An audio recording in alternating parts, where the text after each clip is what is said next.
The starship Horizon's Edge came out of faster-than-light travel with a soft hum. Through the wide viewing windows, the crew could see the Carathan homeworld for the first time. It was a beautiful planet covered in deep purple forests and silver oceans that sparkled under twin suns. Lieutenant Daniel Carter stood near the observation deck, watching the planet grow larger as they approached. He was a young man with kind brown eyes and a calm way about him. He was not the strongest or the loudest officer on the ship. But people liked him because he listened more than he talked and smiled more than he frowned. Commander Katie Brooks walked up beside him. She was his superior officer, a sharp woman with short gray hair and a no-nonsense attitude. "You ready for this?" she asked. Daniel nodded. "As ready as I can be. First contact with an alien empire. No pressure." Katie smiled a little. "You were picked for this because you have a gentle touch. The Carathan are proud people. They do not like loud humans who talk too much. You are quiet. You are polite. That is why you are our diplomatic attaché for this mission." Daniel took a deep breath. "I will do my best." The Horizon's Edge landed in a massive docking bay carved into a mountain. The Carathan had built their cities into the rocks and hills of their world, blending technology with nature in a way humans had never seen before. A delegation was waiting for them. The Carathan were tall and slender, with skin that ranged from pale lavender to deep violet. Their eyes were large and dark, like pools of ink. They wore flowing robes of silver and gold, and they moved with a grace that made humans look clumsy by comparison.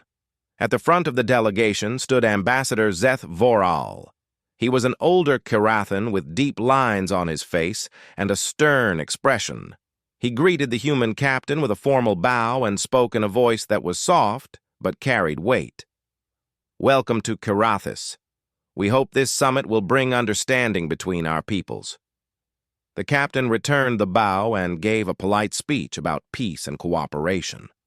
Daniel stood behind him, watching the alien faces for any sign of emotion, but the Carathan showed nothing. Their expressions were calm, almost blank. It was like looking at beautiful statues. Then Daniel noticed her. She stood at the back of the delegation, half hidden behind the taller figures. She was younger than the others, with skin the color of a pale morning sky and hair that fell like white silk to her shoulders. Her eyes were the same dark pools as the rest of her kind, but there was something different in them. They darted around nervously, never resting on one place for too long. She looked uncomfortable. She looked like she wanted to be anywhere else in the universe. Daniel felt a strange pull toward her. Not attraction, exactly. More like the feeling you get when you see a small animal caught in a trap. You want to help, even if you do not know how. The welcome ceremony ended, and both groups moved to the great hall for a reception. There was food and drink from both worlds, and diplomats from both sides tried to make polite conversation.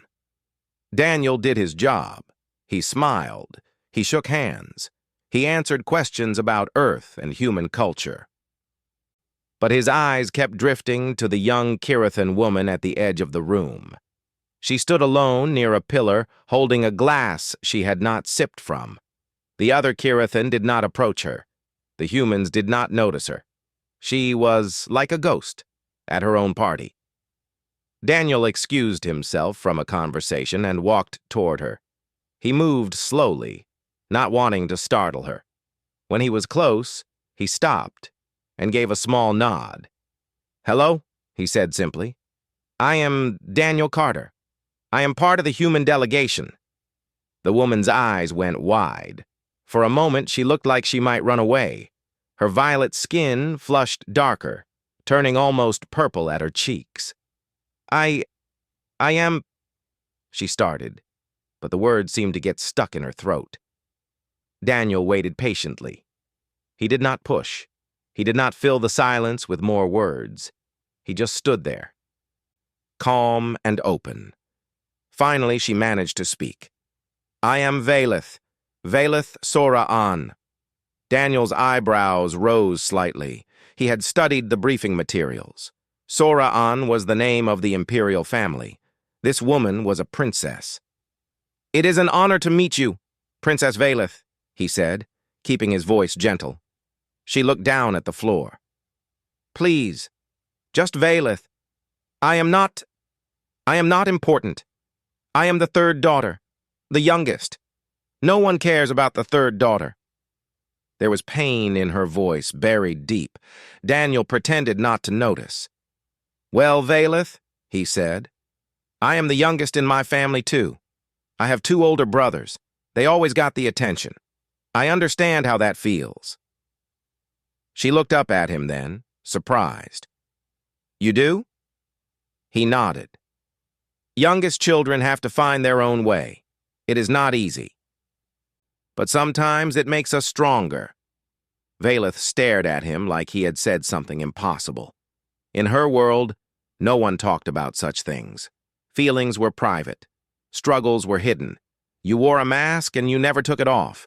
But this human stood before her with an open face and kind eyes, talking about his own weaknesses like it was nothing, like it was normal. She did not know how to respond, so she said the only thing she could think of. "Your drink is empty." Daniel looked down at his glass and laughed. "You are right, it is. Would you like me to get you a fresh one too? That one looks warm."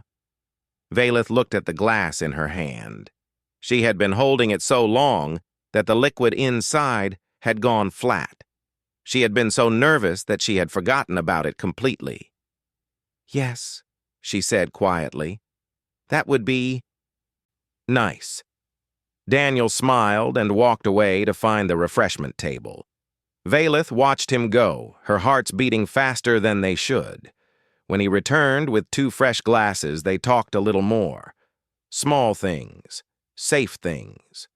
The color of the twin suns, the food at the reception, the differences between human and Kirithan music. The conversation lasted only 15 minutes.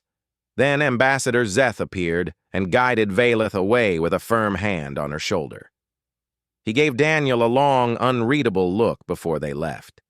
That night, Valeth lay in her quarters and stared at the ceiling. She could not sleep. She kept thinking about the human with the kind eyes and the easy smile. He had spoken to her like she mattered, like she was a person, not just a title. No one had ever done that before, not outside her family. It was just a small kindness. It meant nothing. So why could she not stop thinking about it? She turned over in her bed and closed her eyes. But sleep did not come for a long time. The days that followed were filled with meetings, ceremonies, and endless negotiations. The human delegation and the Kirithan Council talked about trade routes, scientific cooperation, and cultural exchanges. It was important work, but it was also slow and often boring. Daniel did his job well. He attended every meeting, he took notes, he answered questions when asked, and stayed quiet when silence was needed. Commander Katie Brooks told him she was proud of his work, but Daniel had a secret. Every day, no matter how busy he was, he found himself looking for Valeth. At first, he told himself it was just curiosity. She was so different from the other Kirithan. They were all cold and formal, like statues made of ice. But Valeth had something warm hidden beneath her shy surface. He wanted to understand her better. He started to notice patterns. Valeth would appear at the edge of meetings she had no reason to attend. She would linger in hallways when Daniel walked through them. She never approached him directly. She just hovered, like a moon caught in the gravity of a planet. One afternoon, Daniel was walking through the garden courtyard when he spotted her sitting alone on a stone bench. She was looking at a small purple flower, turning it in her fingers. He walked over and sat down beside her. She jumped a little at his sudden presence, and her cheeks turned darker. "I did not mean to scare you," Daniel said softly. "You did not," she said quickly. Then, more honestly, "Maybe a little." Daniel smiled. "I saw you sitting here. I thought you might like some company. But if you prefer to be alone, I can leave." Valeth shook her head. "No. Please, stay." They sat in silence for a moment, watching the twin suns cast long shadows across the garden. "This flower," Valeth said, holding it up. "It is called a Vethra. It only blooms once every 10 years. My mother used to collect them when I was young." "It is beautiful," Daniel said. "Yes." Valeth's voice grew quiet. "She passed away 3 years ago." Daniel felt his heart ache for her. "I am sorry. Losing a parent is one of the hardest things in life." Valeth looked at him. "Do humans mourn?" "Of course we do." "How? Do you hide it inside as we do?" Daniel thought about the question. "Some do, but most of us let it out. We cry. We talk about the person we lost. We share stories and memories. It hurts, but it also helps." Valeth was quiet for a long time. "That sounds terrifying, to let others see your pain." "It can be," Daniel admitted, "but it is also freeing. You do not have to carry the weight alone." Valeth did not respond, but she held the flower a little tighter. Over the next 2 weeks, Daniel and Valeth found more excuses to spend time together. He learned about Kirithan history and culture. She asked endless questions about Earth, about oceans and mountains, and animals she had never seen. Daniel started bringing her small gifts. Nothing romantic, just thoughtful. A piece of chocolate from the ship's supplies, a recording of Earth music, a sketch he made of the garden where they first talked. Each gift made Valeth's eyes go wide with wonder. She did not know how to react. In Kirithan culture, such attention would mean something very deep. It would be a declaration of serious feelings. But humans gave gifts to everyone, did they not? They smiled at strangers. They touched each other casually. They said kind words without thinking. It probably meant nothing. Still, Valeth kept every gift hidden in a box under her bed. Late at night, when the world was quiet, she would take them out and look at them one by one. Ambassador Szeth noticed the change in her. He had known Valeth since she was a child. He had watched her grow up in the shadow of her older sisters. Always quiet. Always overlooked. Now there was a light in her eyes that had never been there before. It worried him. One evening, he pulled her aside after a dinner gathering. "You are spending much time with the human," he said. It was not a question. Valeth felt her hearts freeze. "He is the diplomatic attaché. It is part of the cultural exchange." "Do not lie to me, child. I have seen the way you look at him." Valeth could not meet his eyes. "I do not know what you mean." Szeth sighed. He was not angry. He was sad. "Valeth, you must be careful. Humans are different from us. They give kindness, freely, without deeper meaning. What feels special to you may be ordinary to him." "I know that," Valeth whispered. "Do you? Because I have seen this before. Young Kirithan who fall for the warmth of humans, only to realize too late that the warmth was never meant for them alone." He placed a gentle hand on her shoulder. "Guard your heart. Do not let it lead you to pain." Valeth nodded slowly. "I understand." But she did not understand. Not really. How could she guard something that had already slipped beyond her control? That same night, Commander Katie Brooks had a similar conversation with Daniel. "The princess seems very attached to you," she said, standing in his quarters with her arms crossed. Daniel frowned. "She is just lonely. She does not have many friends. I am trying to be kind." Kind. Katie repeated the word like it was dangerous. "Daniel, you are a good man. That is why I picked you for this mission. But good men sometimes do damage without meaning to. The Karathan do not experience kindness the way we do.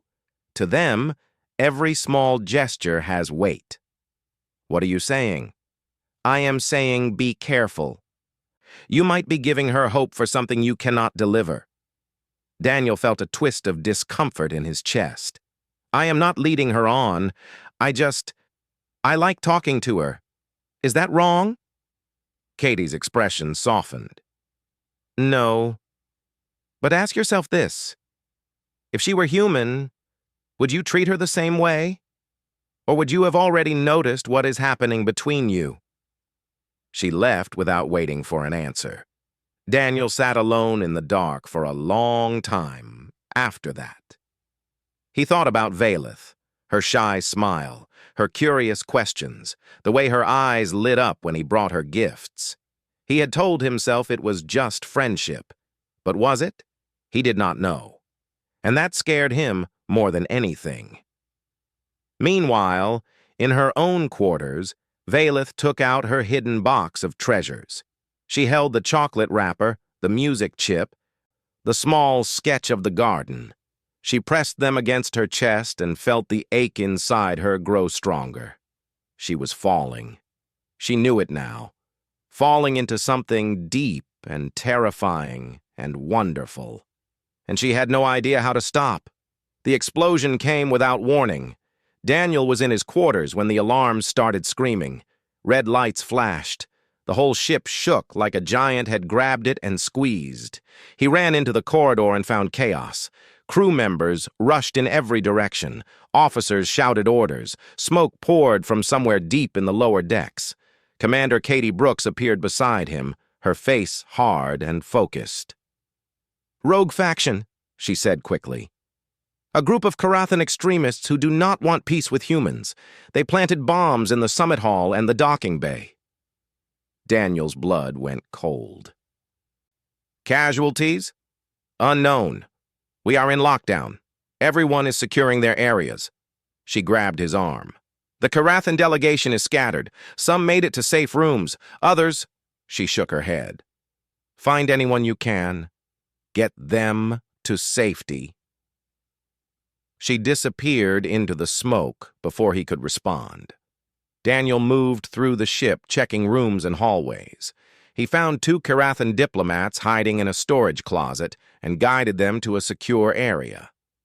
He helped a wounded human engineer reach the medical bay, but he could not stop thinking about Valeth. Where was she? Was she safe? Was she hurt? He tried to push the thoughts away. He had a job to do. He could not let personal feelings cloud his judgment, but the thoughts would not leave. He searched for another 30 minutes. The ship was slowly coming under control. The fires were out. The extremists had been caught. But there were still people unaccounted for. Then Daniel heard something. A soft sound, almost lost in the hum of emergency systems. It sounded like crying. He followed the noise to a storage bay on the lower deck. The door was half open. He slipped inside and let his eyes adjust to the dim light. There, huddled behind a stack of cargo containers, was Valeth. She was shaking badly. Her arms were wrapped around her knees and her face was wet with tears. When she saw Daniel, she gasped and pressed herself further into the corner. "Hey," Daniel said softly. He crouched down so he was at her level. "It is okay. It is me. Daniel." Valeth stared at him with wide, terrified eyes. I cannot breathe. I cannot." Daniel recognized the signs. She was having a panic attack. Her body was frozen with fear and her mind was caught in a loop of terror. He sat down beside her, keeping a little distance so she would not feel trapped. "Listen to my voice," he said gently. You are safe now. The danger is over. The people who did this have been caught. No one is going to hurt you." Valeth shook her head. "I was in the summit hall when the bomb went off. I saw people fall. There was fire and screaming, and I ran. I just ran. I did not help anyone. I just ran." Her voice cracked with shame. Daniel felt his heart break for her. "You did the right thing. Running was the right thing. You are not a soldier. You are not trained for combat. If you had stayed, you might have died." "But I was so scared," she whispered. "I am always so scared. Of everything. Everyone." Daniel was quiet for a moment. Then he said, "Being scared does not make you weak. It makes you honest. The bravest people I know are the ones who feel fear and keep going anyway." Valeth looked at him. Really looked at him. "How do you do it? How are you so calm?" "I am not calm," Daniel admitted. "Inside, I am terrified. But I learned a long time ago that fear is just a feeling. It cannot control me unless I let it." Valeth was silent. The tears still streamed down her face, but her breathing was slowing. The shaking was less violent now. Without thinking, Daniel reached out and took her hand. Valeth froze. In Kirithan culture, touching hands was deeply intimate. It was something lovers did, something married couples did, not casual friends. But Daniel did not know that. To him, it was just comfort, just human kindness. Valeth did not pull away. She could not. The warmth of his hand spread through her like sunlight after a long winter. They sat there in the darkness, hand in hand, while the ship hummed around them. "Daniel," Valeth said quietly. "Yes?" She opened her mouth to speak. The words were right there, pressing against her lips like birds desperate to fly. "I think I love you." But they would not come out. Her cultural conditioning was too strong. Her fear of rejection was too deep. What if she said it and he looked at her with confusion? What if he pulled his hand away and told her she had misunderstood? The silence stretched between them. Finally, she said, "Thank you for finding me." Daniel squeezed her hand gently. "I will always find you." He did not know what those words meant. He said them the way humans said such things. Casually, kindly. But to Valeth, they sounded like a promise. The lockdown ended an hour later. Daniel guided Valeth to the medical bay where she was checked for injuries. Ambassador Zeth was there, his face pale with worry. When he saw her, relief flooded his features. "You are safe," he said, taking her shoulders. "Thank the stars." Daniel stepped back to give them space. Valeth looked at him over Zeth's shoulder, and something passed between them. A silent understanding. A shared secret. Then Zeth led her away, and Daniel was left standing alone. Commander Katie Brooks appeared beside him. "You found the princess?" "Yes." Katie studied his face. "You care about her." It was not a question. Daniel did not try to deny it. "Yes," he said quietly. "I think I do." Katie sighed. "This is getting complicated." "I know." But what could he do? You could not control who you cared about. Feelings did not follow orders. That night, Valeth lay in her quarters and replayed every moment in the storage bay. The warmth of his hand, the kindness in his voice, the way he said he would always find her. She had almost told him. She had been so close, but she had not. And now she wondered if she ever would. The words were trapped inside her, growing heavier with each passing day.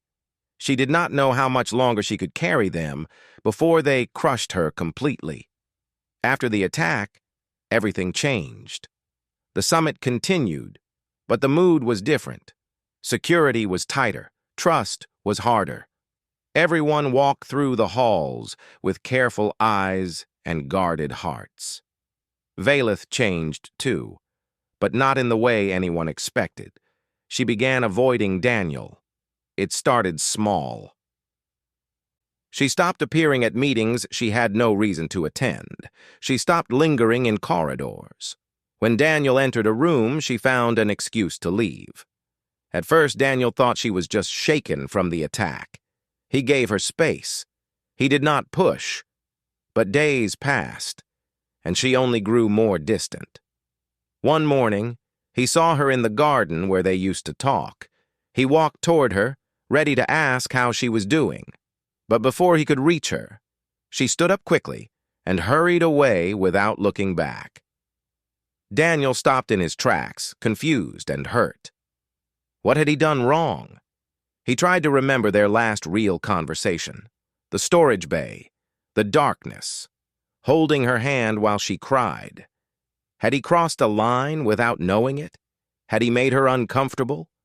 The questions haunted him. Commander Katie Brooks noticed his distraction. "You look like a man carrying a weight," she said during a quiet moment. "The princess is avoiding me," Daniel admitted. "I do not know why." Katie raised an eyebrow. "Did something happen between you?" "During the lockdown, I found her hiding in a storage bay. She was scared. I stayed with her until it was safe. I held her hand." He paused. "Do you think that was wrong?" Katie was silent for a moment. Then she said, "Among the Kirathin, touching hands is significant. It is not casual like it is for us." Daniel felt his stomach drop. "What do you mean?" "It is something intimate, reserved for close family or romantic partners." Daniel closed his eyes. "I did not know. I was just trying to comfort her." "I believe you. But she might be confused now. She might be trying to protect herself by putting distance between you." Daniel felt a wave of guilt wash over him. He had never meant to hurt her. He had never meant to make things complicated. But it seemed like he had done both. Meanwhile, Valeth was fighting her own battle. Ambassador Zeth's words echoed in her mind every day. Humans give kindness freely. It means nothing special. Daniel had held her hand because that was what humans did. It was comfort, friendship, nothing more. She had to stop hoping for something that would never happen. So she built walls around her heart. She avoided Daniel. She kept her face blank and her voice polite whenever they crossed paths. She became the cold, distant princess her family had always wanted her to be. But inside, she was dying. Every time she saw Daniel smile at someone else, the ache grew sharper. Every time she heard his laugh echo down a corridor, she wanted to run to him. Every time she lay alone in her quarters at night, she felt the weight of unsaid words pressing down on her chest. She wrote in her journal every night, pages and pages of feelings she could not speak aloud. She wrote about his kind eyes, his gentle voice, the way he looked at her like she mattered. She wrote the words she could never say. "I love you. I love you. I love you." And then she would close the journal and hide it away, because saying it to paper was almost as terrifying as saying it to him. One evening, Daniel finally approached her directly. She was standing on a balcony, overlooking the city, watching the twin suns set.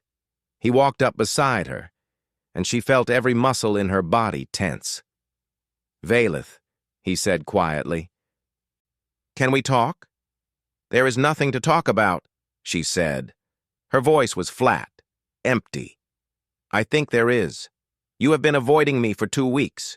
Did I do something wrong? Did I hurt you somehow?" Valeth kept her eyes on the horizon. "You did nothing wrong. Then why are you running from me?" The question hung in the air between them. Valeth felt her resolve cracking. She wanted so badly to turn around and tell him everything, to let the words finally escape. But she could not. I am not running, she said coldly. I am simply fulfilling my duties. The cultural exchange was never meant to be personal. I apologize if I gave you a different impression. The words were like knives in her own chest. She could feel Daniel's confusion, his hurt. Valeth, please excuse me, she said. I have other obligations. She walked away without looking back. She walked until she reached her quarters. She closed the door behind her, and then she fell to her knees and sobbed. This was the right thing to do, protecting herself, protecting him, keeping her feelings locked away where they could not cause harm. So why did it feel like she was tearing herself apart? Daniel stood alone on the balcony long after she left. The suns had set. The stars were coming out. But he did not see them. He replayed the conversation in his mind. Her cold voice, her empty eyes. She had looked at him like he was a stranger. But there had been something else, too. A flicker of pain behind the mask. A tremor in her voice that she could not quite hide. She was lying. He was sure of it. She was pushing him away, but not because she wanted to. Why?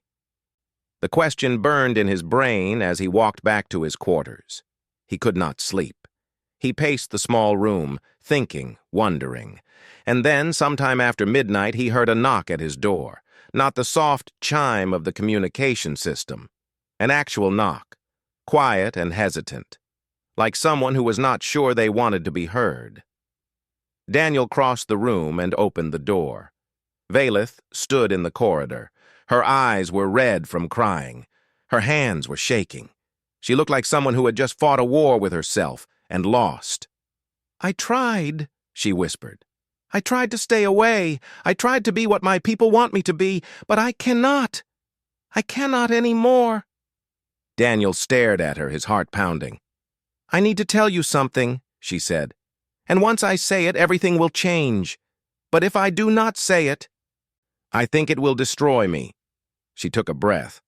Her whole body trembled. Can I come in? Daniel stepped aside. Of course. Valeth walked into Daniel's quarters like someone walking into a fire. Every step took courage she didn't know she had. Her hearts were beating so fast she thought they might burst. Daniel closed the door behind her. The room was small and simple. A bed, a desk, a chair, a window showing the endless stars outside. Sit down, he said gently. Please. Valeth shook her head. If I sit down, I will lose my nerve. Daniel stayed quiet. He leaned against the wall and waited. He could see how hard this was for her. He would not push.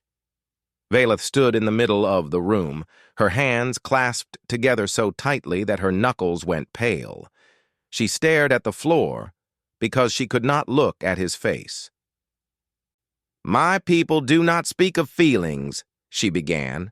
Her voice was barely above a whisper. We are taught from birth that emotions are dangerous. They cloud judgment. They lead to weakness. So we hide them. We bury them so deep that sometimes we forget they exist at all. She paused to take a breath. Her whole body was shaking. I have spent my entire life hiding. I am the quiet daughter, the invisible princess. I stand in corners at parties. I let my sisters shine.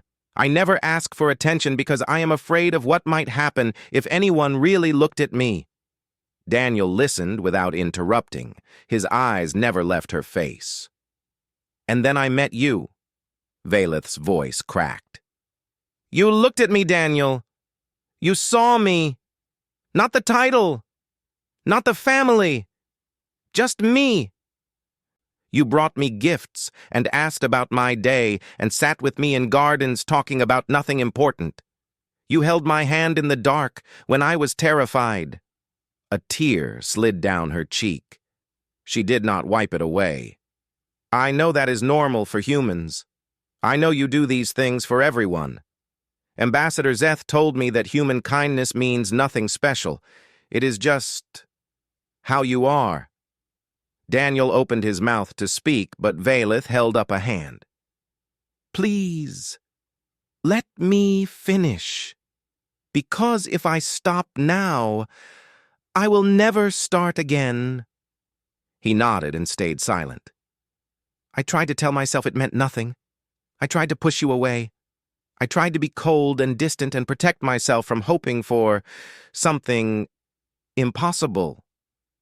She finally looked up at him, and her dark eyes were full of tears and truth. "But I failed. I could not stop thinking about you. I could not stop feeling what I feel."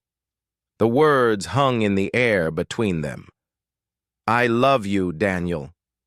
She said it simply, quietly, like someone laying down a burden they had carried for too long. "I know that is probably strange to you. I know we come from different worlds. I know there are 1,000 reasons why this cannot work. But I had to say it, because keeping it inside was killing me. I could no longer contain it." She fell silent. The confession was done. The words were out. Whatever happened next was beyond her control.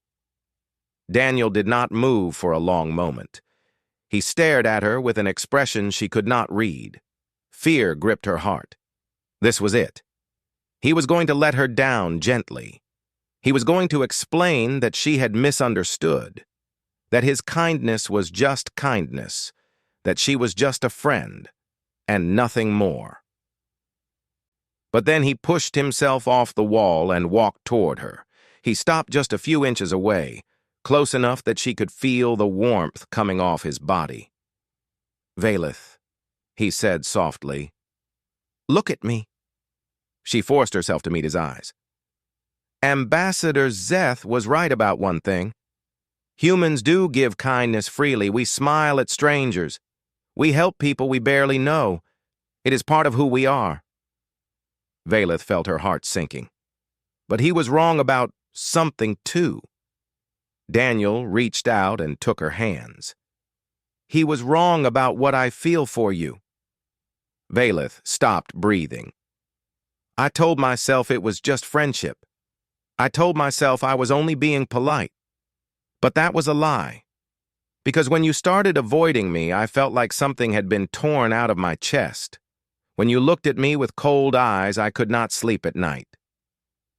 And when you walked away from me on that balcony, I stood there for an hour trying to understand what I had done wrong."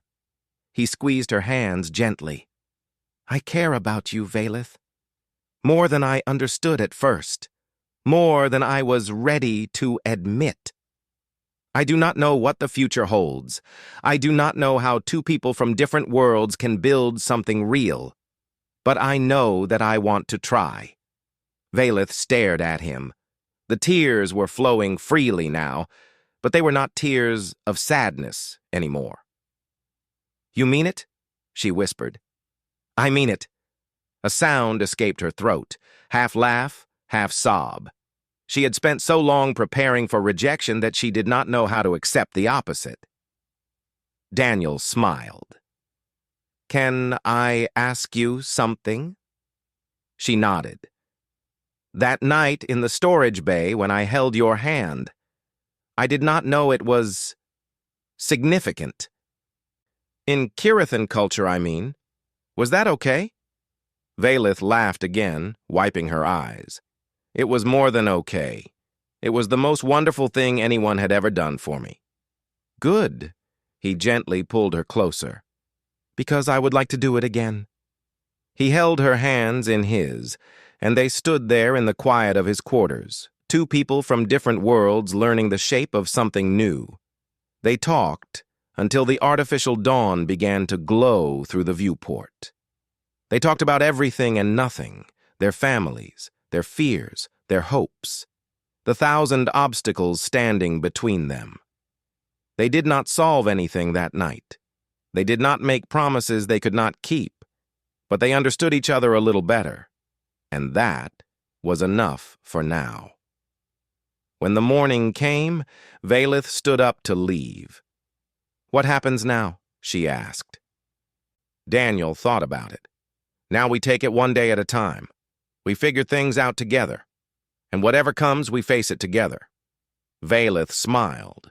It was the first real smile she had given in weeks. I like that plan. She walked to the door, then stopped and looked back at him. Daniel? Yes? Thank you. For listening. For understanding. For not running away when I told you the truth. Daniel smiled back. Thank you for being brave enough to tell me. She left his quarters and walked back through the quiet corridors of the ship. The weight that had been crushing her for so long was finally gone. In its place was something new, something fragile and frightening and beautiful. Hope. Later that day, she sat down and wrote a message to her father, the Emperor. It was short and simple. She told him that she would be extending her stay with the human delegation indefinitely. She did not explain why. He would figure it out soon enough. She pressed send and watched the message disappear into the void between stars. Then she stood up, took a deep breath, and walked out to find Daniel. Their story was just beginning.